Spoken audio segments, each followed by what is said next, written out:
नमस्कार today's Odisha channel को आपण मानक स्वागत। माड़ी आसुची भयंकर बात्या साइक्लोन अलर्ट हठात बदलिला बात्यार गतिपथ ओडिशा रे ही करिवो लैंडफॉल।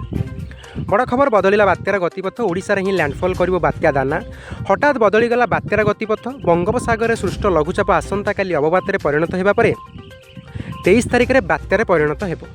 पर 24 तारिख राति पुरी और सागर आइलैंड उपकूल अतिक्रम करने नहीं सूचना देला भारतीय पाणीपाग विभाग।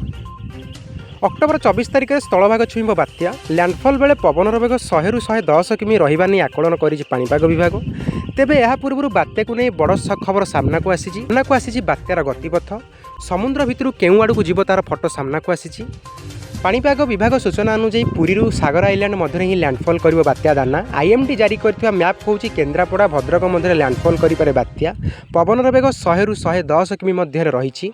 किछि स्थान रे पवनर वेग अधिक रहीपरे। ओडिशा मुहां होई आसुची बात्या स्थलभाग में पवन सह हेब प्रबल वर्षा संभाव्य बात्या दाना एवं समुद्र मध्य दाना बांधुची आउ भयंकर रूप धारण करने को जाउची। बात्या सृष्टि हेबा पूर्व बड़ अपडेट देछि पाणीपाग विभागीय केन्द्र।